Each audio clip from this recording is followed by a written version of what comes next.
आइए सुनते हैं भाई दूज की कथा। भाई दूज की कथा इस प्रकार है। पौराणिक कथा के अनुसार भाई दूज की एक पौराणिक कथा बड़ी प्रचलित है। वह इस प्रकार है कि भगवान सूर्य देव की पत्नी, जिसका एक का नाम संज्ञा था और दूसरे का नाम छाया, संज्ञा से 2 संतानें प्राप्त हुई। एक का नाम यमी और दूसरे का यमराज, और छाया से एक पुत्र की प्राप्ति हुई जिसका नाम की शनि था। भगवान सूर्य की पत्नी संज्ञा से जो पुत्र और पुत्री उत्पन्न हुई वह यमराज और यमुना थी। भगवान सूर्य का तेज सहन न करने के कारण संज्ञा ने अपनी छाया मूर्ति का निर्माण किया था और उसी छाया रूपी से शनि देव का जन्म हुआ था।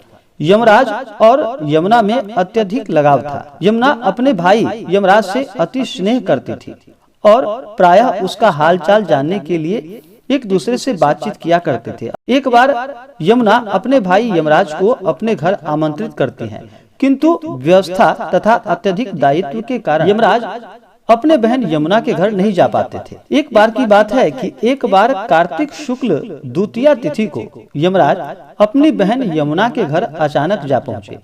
बहन के घर जाते समय यमराज ने नरक में निवास करने वाले जीवों को मुक्त भी कर दिया। बहन यमुना ने अपने भाई का बड़ा ही आदर और सत्कार किया और विभिन्न प्रकार के व्यंजन बनाए और उन्हें भोजन करवाया तथा तिलक लगाया। यमराज ने चलते वक्त बहन यमुना से मनवांछित वरदान मांगने को कहा कि हे बहन, तुम मुझसे मनवांछित वरदान मांग सकती हो। फिर यमुना ने कहा कि यदि आप मुझे वर देना ही चाहते हैं तो यही वर दीजिए कि आज के दिन प्रत्येक वर्ष आप मेरे यहाँ आया करेंगे और मेरा आतिथ्य स्वीकार करेंगे। इसी प्रकार जो भी भाई अपनी बहन के घर जाकर उसका आतिथ्य स्वीकार करे तथा इन दिन जो बहन अपने भाई को टीका करके भोजन खिलाए उसे आपका भय न रहे। इसी के साथ उन्होंने यह भी वरदान दिया कि यदि इस दिन भाई बहन यमुना नदी में डुबकी लगाएंगे तो वे यमराज के प्रकोप से बच पाएंगे।